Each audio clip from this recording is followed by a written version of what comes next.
Jadi nanti ya diharapkan ini materi banyak buat orang yang ingin tahu. Nah, jangan di sini kan dengerin, biar nanti kalau jelasin juga know-how-nya ada.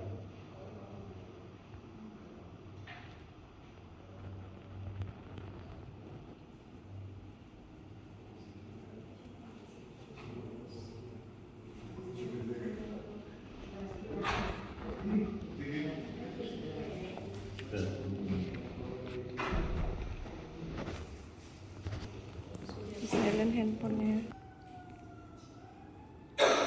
Bismillah. Handphone di ada saya. Kalau tiba-tiba bunyi provokal telepon. Ndek.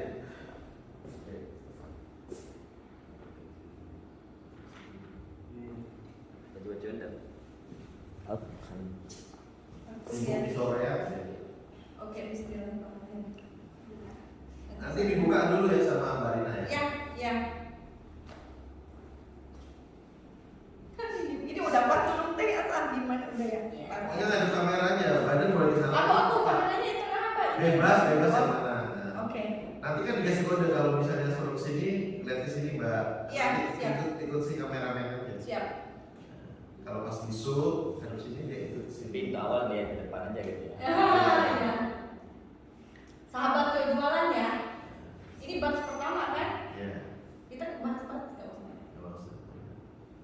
Hai sahabat jualan. Saya dengan Nina Mulyadi dan di sini gitu ya. Iya. Ya seru-seru lah ya. Siap. Maklum. Kan udah dijual tuh jadi artis ya. Iya. Ya ini udah artis sebenarnya. Ini dokter artis itu lama-lama. Dokter artis. Atau aku udah diprediksi artis sama Andy. Aku udah dilamar. Oke, siap. Ya. Mohon perhatiannya nggak ada musiknya karena mic-nya cuma satu, jadi yang bisa dipakai itu mas. Oh iya. Baik. Terima kasih. Siap. Mereka cuma satu. Kok Iya. cuma satu? Rusak. Oh satu itu rusak. Ya. Tapi kedengar sih. Ya. Mereka taruh di mana? Oh tengah ya. Udah dicoba tadi kedengaran. Masuk. Rolling and action. Alhamdulillah. Assalamualaikum warahmatullahi wabarakatuh. Shalom, Om Swastiastu, salam nama budaya, salam kebajikan, salam sejahtera untuk kita semua. Ayo, selamat siang, selamat menjelang akhir bekerja nih ya. Saya bersama Dr. Ihsan. Kita pertama kali bisa bertemu dan berjumpa dengan sahabat jualan ini dan dengan Nina Mulyadi dan kita dengan Dr. Ihsan sebagai estetik ya, dokter estetik ini yang dimana pasti ilmu pengetahuannya sangat banyak sekali dan dimana pastinya sahabat jualan penasaran sebetulnya siapa Dr. Ihsan ini, kan kita harus tahu dulu nih. Silahkan diperkenalkan dengan sahabat jualan. Baik, halo sahabat jualan. Saya Dr. Ihsan. Biasa dikenal dengan Ihsan Giren. Jadi Dr. Ihsan Giren. Dari Aceh ya. Aslinya dari Aceh. Nah, saya ini lulusan dari salah satu universitas negeri di Indonesia. Kemudian mulai aktif menggeluti dunia estetik itu di 5 tahun terakhir ini. Wow.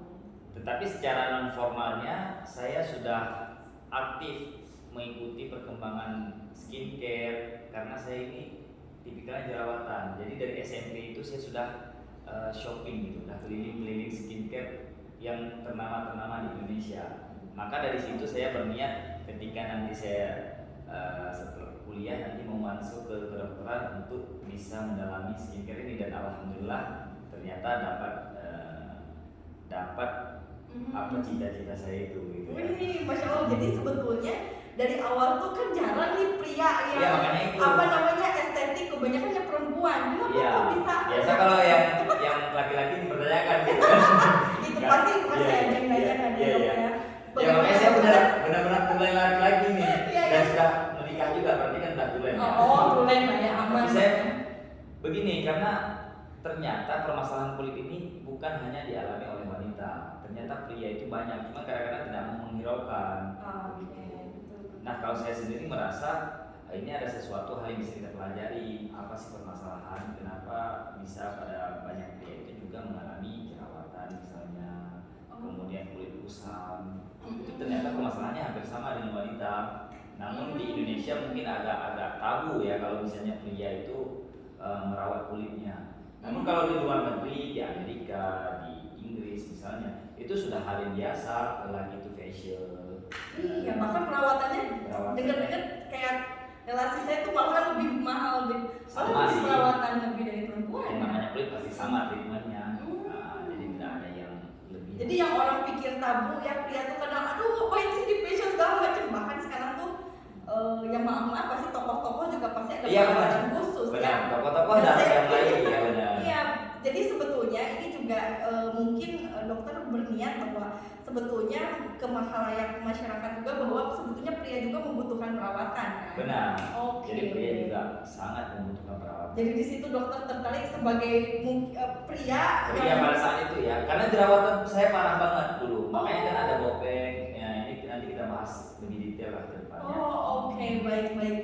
Dok, saya kok jadi tertarik banget nih karena saya juga orang yang awam. Mungkin sahabat jualan juga kayaknya belum paham gitu ya. Selain tadi ketertarikan bahwa pria dan wanita membutuhkan perawatan, itu bagaimana dok? Saya mau tahu tentang apa perbedaan kosmetik dengan kosmetik. Ini pasti sahabat jualan pengen tahu karena kalau sengaja sekolah kan harus berpuluh-puluh tahun ya. Dan Kali ini udah mantep ini, udah tahu ya, udah tahu istilah kalau saya biasa jualan aja dokter.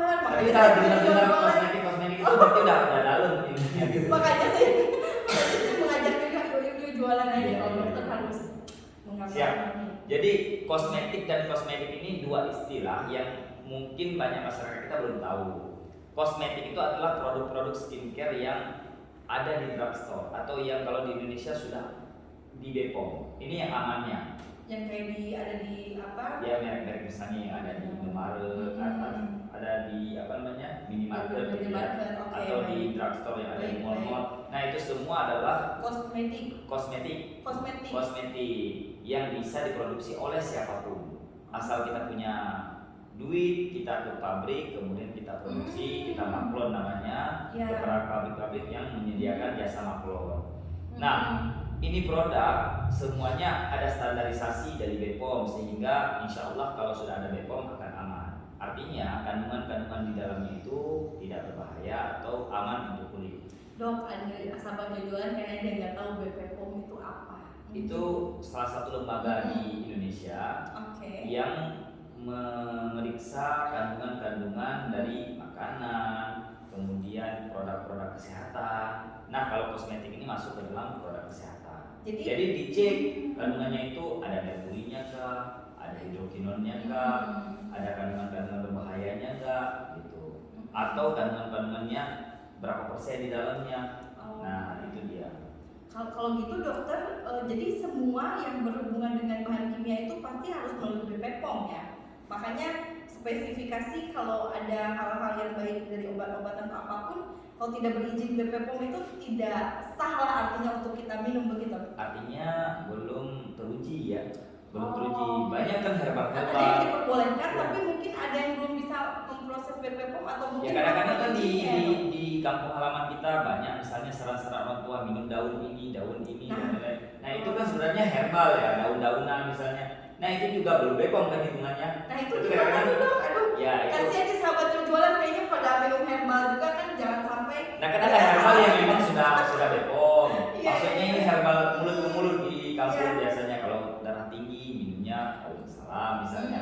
Nah ini semua kan tidak teruji secara ilmiah sebenarnya. Tetapi di masyarakat masih menjadi buah bibir, jadi masih dikonsumsi. Dan itu sebenarnya selama ya masyarakat kita belum merasakan gejala yang berbahaya ya aman-aman saja, tapi secara teknisnya sebenarnya tidak boleh karena tidak Bepom gitu ya. Oke.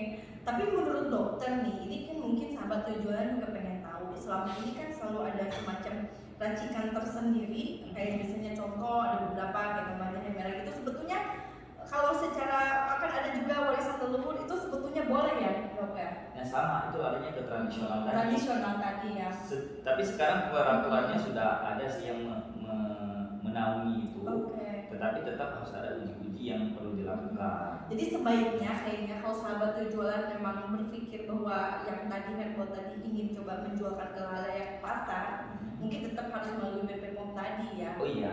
Kalau misalnya belum, ya belum bisa dipasarkan secara Ya, umum. tidak ada, Karena tidak ada ada ketentuan nanti. pemerintah yang takutnya, ya mohon maaf gitu, takutnya mungkin kita berniat baik untuk penyembuhan. Iya, ini kan untuk Jadi, minimalisir resiko sebenarnya. resiko ya dok ya.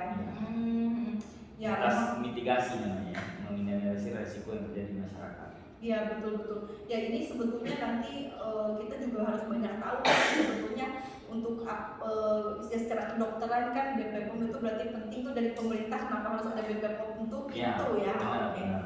Jadi Oke. begitu. Kemudian tadi lanjutan tadi ada kosmetik, yang tadi kosmetik ya. Nah kalau kosmetik, ada kata-kata medik di situ, yaitu medis. Berarti di sini ada peran dari profesional, yaitu dokter, tenaga medis di sini, dan juga farmasi, apoteker misalnya. Oke. Jadi apa sih kosmetik? Kosmetik ini, kosmetik adalah sama, yaitu kandungannya skincare juga. Jadi untuk merawat kulit, tetapi lebih ke mengobati. Jadi di situ ada kandungan-kandungan zat-zat aktif yang nggak boleh diperjualbelikan secara bebas. Nah ini harus diresepkan oleh dokter. Nah ini yang sering terjadi penyalahgunaan di lapangan seperti itu. Contohnya misalnya ada produk, ada kandungan misalnya hidrokinon. Hidrokinon ini secara aturan sebenarnya sudah tidak boleh ada dalam sebuah produk skincare. Namun pada beberapa kasus memang masih diperbolehkan asal ada resep dokter dan dengan penguasaan dokter. Nah ini sering diperjualbelikan karena kandungan hidrokinon ini sangat cepat untuk mengatasi melasma atau flek-flek pada wajah, pada kulit. Sehingga ini menjadi solusi bagi penjual bebas itu supaya cepat hasilnya ke masyarakat, namun tanpa melewati proses profesional. Di sini dokter dan apoteker, sehingga ini sangat beresiko karena kandungan hidrokinon ini jangka panjangnya akan merusak kulit juga, sehingga ini perlu diawasi. Nah salah satu itu contohnya. Pasti sahabat jual foto, hidrokinon itu apa? Bahan seperti apa gitu? Hidrokinon itu salah satu bahan aktif. Bahan aktif itu apa, dari mohon maaf dari semacam molekul atau apa gitu? Enggak, kalau misalnya hidrokinon, kemudian Campuran sama apa? seperti misalnya AHA, BHA, Oh, gitu kan. Jadi ini campuran zat-zat produk aktif yang ada dalam itu. skincare. Nah, Itu kemudian sebanyakan orang mohon maaf yang pakai hidrokinon itu untuk apa? Memutihkan hidro- atau apa? memutihkan. Oh, bukan merkuri ya dok? Yang Kalau dimaksud? merkuri lebih cepat lagi efek memutihkannya. Oh. Kalau hidrokinon ini masih dalam batas aman jika diresepkan. Tapi tetap berbahaya juga. Tetap Berarti sahabat jualan, jika ada tadi kosmetik yang ada hidrokinon, lebih baik jangan. Karena itu dok, kalau setahu saya teman saya bilang, kalau kita perempuan pakai kosmetik laki-laki, apalagi lebih parah nih perempuan. Benar. Kalau ini sampai masuk ke dalam darah dan ke janin, kalau yang lagi hamil, apa betul dok? Nah gini ceritanya. Jadi ini harus lari ke fisiologis, maksudnya proses alami tubuh ya.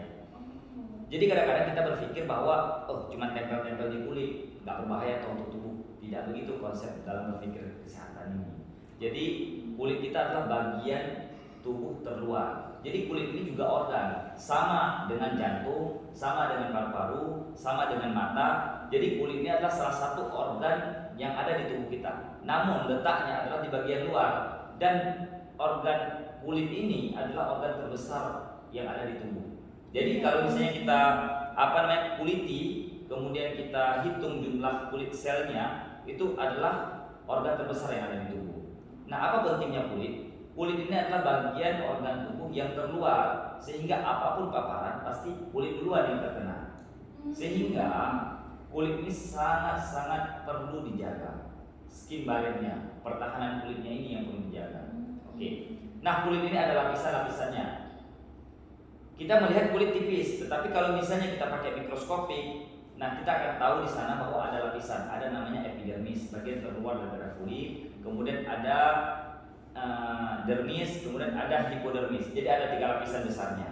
Nah untuk epidermisnya itu ada lapisannya lagi, ada 7 lapisan di sana. Nah, setiap lapisan ini semuanya ada proses-proses alamiah tubuh. Ada yang bagian sudah dialiri oleh pembuluh darah. Nah, pembuluh darah ini, pembuluh darah kecil, kapiler. Pembuluh darah ini semua akan terhubung seluruh tubuh dan akan berkumpul nanti di jantung, ginjal, pokoknya seluruh tubuh kita akan terlewati oleh darah tadi. Apabila kita pakai skincare atau kosmetik atau pelembab dengan tidak hati-hati dengan kandungan-kandungan berbahaya tadi, masuknya yang melalui pembuluh darah kecil tadi. Jadi ketika kita tempel di wajah, kemudian diserap masuk ke kapiler tadi, larilah dia ke aliran darah. Makanya kalau lagi hamil bisa masuk ke janin. Itu berbahaya banget dok. Dan sampai ada beberapa informasi katanya sampai yang menjadikan cacat dan berkebutuhan khusus. Dan salah satunya faktornya dari kosmetik atau alat atau mungkin entah suatu hal yang masuk ke dalam tubuh kita yang mungkin iseng-iseng aja, padahal sekali nempel aja kalau masuk ke dalam pembuluh darah itu nggak bisa dibalikin lagi. Benar nggak?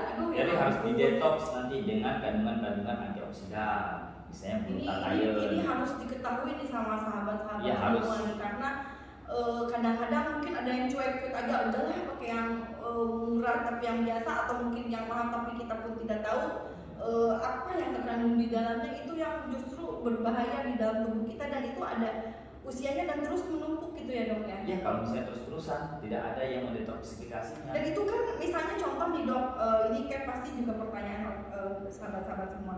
Kalau sekali pakai itu dok ya kan itu pasti terus akibatnya tuh bisa bertahun-tahun, atau mungkin pas kita pakai yang salah itu tadi, apakah bisa berdampaknya selesai hari itu atau bertahun-tahun dok? Itu kan tergantung dari yang pertama imunitas kita, kemudian juga genetik dari tubuh, kemudian juga jumlah kandungan yang berada dalam tubuh.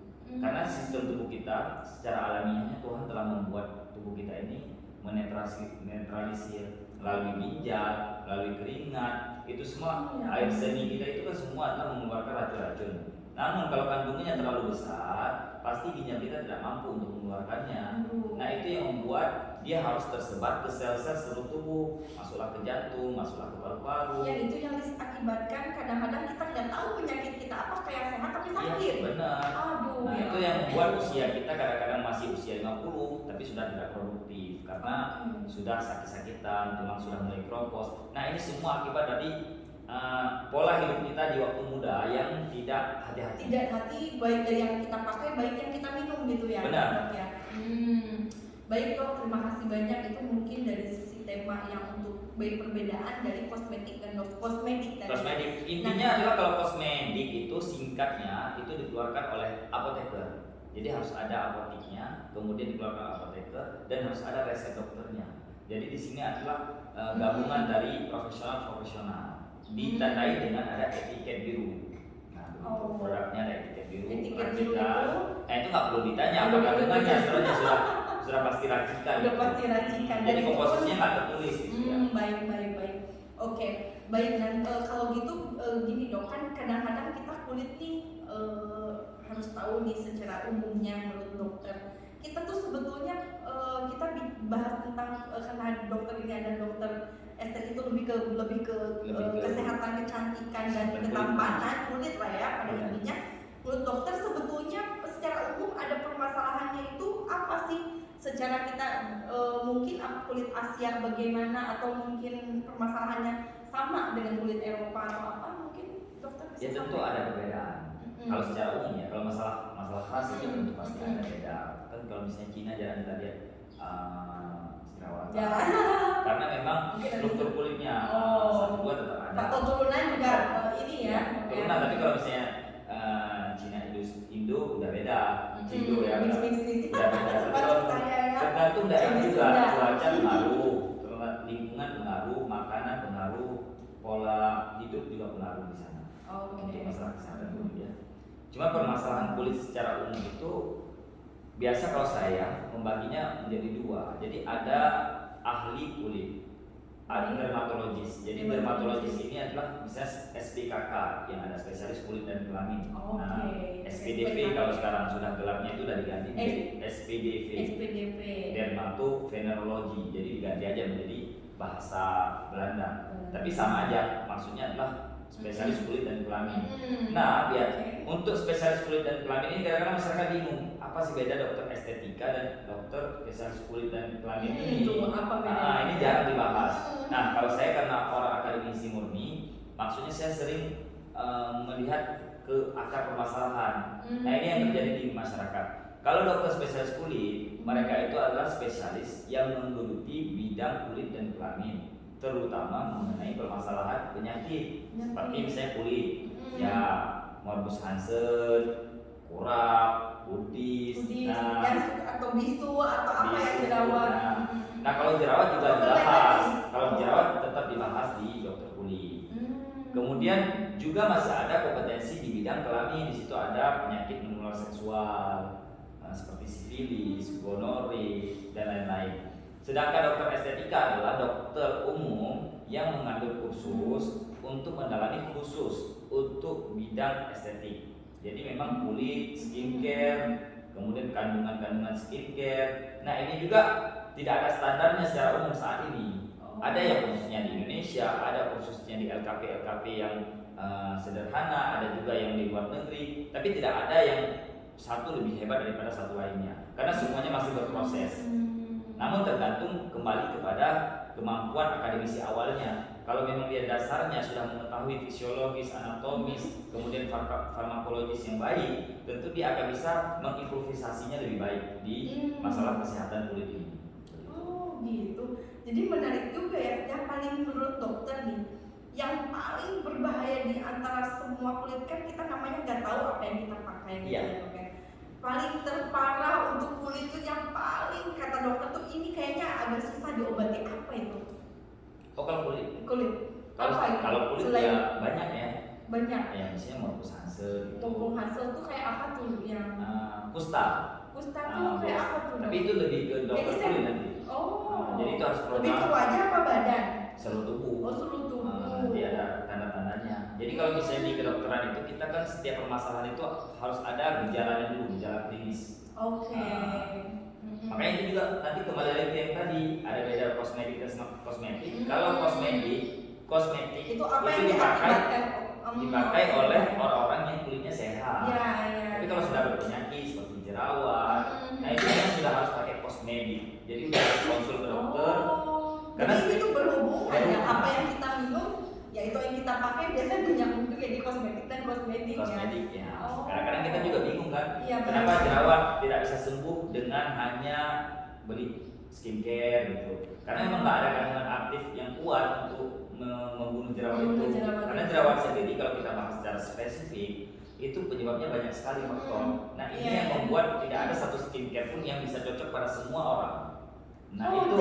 Jadi itu sebetulnya jadi problem juga ya dari dalam diri kita. Kalau memang ada sesuatu yang kata dokter tadi, memang kulitnya tidak bisa menerima skincare, itu bukan berarti tidak cocok juga. Iya, bukan berarti skincare itu tidak bagus, mungkin tidak cocok untuk dia. Ada yang cocok kan gitu. Ini salah satu filosofi yang harus sahabat pikir, karena kan kadang-kadang kita terlalu yang kayaknya nggak bisa dipakai skincare ini. Kadang-kadang kita menyalahkan salah. Jadi kalau saya supaya tidak gaduh di Indonesia, sering saling menyalahkan antara skincare A dengan skincare B.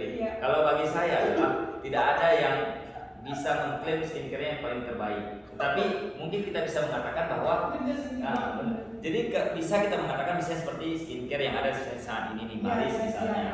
Nah, kenapa saya misalnya Maris ini mungkin bagi saya merekomendasi kepada teman-teman karena saya tahu pabriknya, kemudian saya tahu formulatornya adalah orang-orang yang kompeten.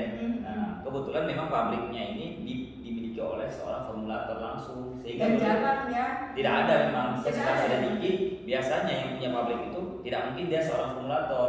Bisa terpisah gitu ya. Karena formulator itu biasa bekerja. Jadi yang digaji dan dia untuk meracik kandungan yang diminta oleh customer. Tapi kalau misalnya Maris misalnya, ini formulatornya adalah Ibu Dr. Titin, beliau adalah formulator ulum yang memang sudah mengerti banget mengenai kandungan dan komposisi dari kandungan skincare ingredients. Luar biasa ya dok, kayaknya kita memang harus spesialisasi ke sini ini. Saya pun tertarik kalau memang ada salah satu dari yang memang ternyata ada formulator dan pabriknya ya dok. Oh iya benar. Kayaknya kita harus banyak ngobrol banyak dengan Banyak dokter sekali ini yang dan harus kita obrolin. kita ada tema-tema tertentu dan sepertinya kita coba break dulu karena memang posisinya kita ada yang harus ini kita siapkan. Siap. Dokter. Dan bahkan kita pun akan melakukan treatment juga. Oke. Siap sahabat Yo Jualan, terima kasih banyak sudah standby watching untuk sahabat Yo Jualan, dan ini pastinya banyak solusi-solusi dan informasi yang mungkin tidak akan pernah dapatkan di tema-tema yang lain, mungkin di event-event lain, dan ini kita selalu menarik untuk setiap waktu dan seasonnya. Dinantikan kembali, saya ucapkan terima kasih. Assalamualaikum warahmatullahi wabarakatuh. Waalaikumsalam. Oh ini kan banyak yang pembahasan tentang manisnya, keren banget nih nanti ini ya. Iya karena Iya. Ini ada mercury steroid belum nih? Yang poin 4, poin 5 Iya, dalam produk kecantikan secara umum sama pentingnya. Nomor 3, sekarang masuk ke poin nomor 3. apa ini? Terus tadi secara umum sudah. Udah ya? Udah tadi. Masalah kulit secara umum udah ya? Boleh. Ada 3 mercury steroid hidrokinon. Itu permasalahan kulit secara umum udah ya? Oh tadi mercury udah ya tadi ya. Masalah kulit secara umum tadi sih udah. Sebagian tapi merkurinya belum. Ini merkuri gini-gini Nah, ini gitu. berarti masuk nomor 4, kandungan yang aman Iya. dan berbahaya dalam skincare. Boleh. Nah, masuk ke situ. Oke, baru dari situ ya. Atau mau permasalahan kulit secara umum atau mau dilebarkan lagi? Masalah. Nggak apa-apa. Oh gitu ya. Iya, jadi Langsung di nomor 5 karena itu menjawab nomor 4 ya. iya. Ya, nanti sekalian aja kita gabung. Oh ya, terus yang terakhir pentingnya formulator dan sebuah produk tadi nyambung lagi yang tadi. Iya, nanti kita bahas. Soalnya itu yang harus paling dibahasnya tadi. Potong. Nanti sekalian satu paket lagi aja. Ya satu lagi aja. Oke. Nomor 3 sama 4 jadi 1 tuh. 3, 4 ya. Bisa tuh. Enggak, yang tadi memang udah yang nomor 3 sebagian. Ya. Tinggal yang permasalahan dalam produk-produk kecantikan secara umum dan merkuri. Merkuri itu di nomor 4. Iya, iya. Permasalahan kulit boleh kita gali lagi. Iya, siap. Nomor 3, 4 mulai lagi. 4, 5. 3, 4 jadi 1 tuh. Iya. Tadi baru ke hidrokinon, merkuri belum, Ya. sama steroid belum. Siap. Memulai lagi apa langsung? Oh, Tutup. enggak, oh ya bahas lagi ini.